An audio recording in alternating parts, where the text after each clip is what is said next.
मुझे वो मंत्र बताओ। द्रौपदी कहते क्या हुआ? वो कहती है कि ये जो पांचों पांडव है वो नित्य ही तुम्हारा चेहरा देखते रहते हैं, तुम कहती हो वो कर देते हैं, जो तुम चाहती हो वो सभी पांडव करते हैं, ये पांचों पांडव तुम्हारे वश में है, तो मुझे बताओ तुम्हारे पास कौन सा वशीकरण मंत्र है? द्रौपदी कहती है सत्या कोई वशीकरण मंत्र नहीं है, पर तुम्हारी बात सच है कि मुझे पांडव बहुत मान सम्मान देते हैं, मुझसे बहुत प्रेम करते हैं। उसका कारण है मैं अपना जीवन कैसे जीती हूँ। और द्रौपदी जब लोग वो इंद्रप्रस्थ की जब महारानी थी तब अपने रोल का वर्णन करती है। It is one of the most beautiful chapters of Mahabharat. Unfortunately इसके विषय में बात नहीं होती।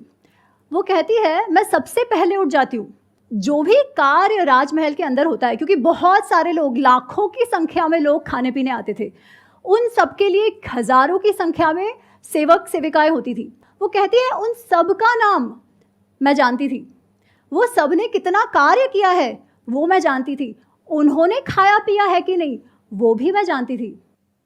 वो कहती है युधिष्ठिर जब यात्रा पे जाते हैं तब उनके साथ कितने घोड़े, कितने हाथी, कितना वेल्थ, गिफ्ट्स वगैरह जो जाते हैं दूसरे राजाओं के लिए, वो कितना गया वो और किसी को नहीं मालूम, एको अहम अपि वेद्मि, केवल मैं ही जानती हूँ।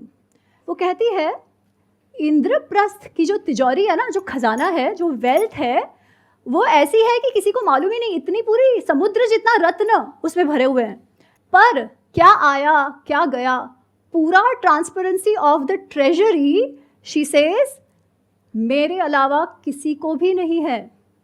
आप सोचो उस स्त्री पर कितना विश्वास था पांडवों का कि finances of the kingdom is what she knows. और मेरा काम मैं इतनी निष्ठापूर्वक निभाती थी तब भी, while taking care of my family members, बच्चा, सासू, एवरीबडी। इसीलिए पांडव मुझे इतना भाव देते हैं। This is the character of a lady in इतिहास। ऐसी स्त्री को हम बिचारी कहते हैं। ऐसे समाज को जहाँ स्त्री को इतना स्टेटस मिला हुआ है, जहाँ फिनेंसेस भी वो देखती है, उस समाज को हम स्त्री द्वेषी कहते हैं। और इतिहास ना जानने के कारण हम हमारे ही समाज को कैसा समझने लगे हैं उसका उदाहरण आपके सामने है। इसीलिए इतिहास को इतिहास के रूप में जानना अत्यंत आवश्यक है और बिल्कुल भी कठिन नहीं है। ये सारी पुस्तकें हैं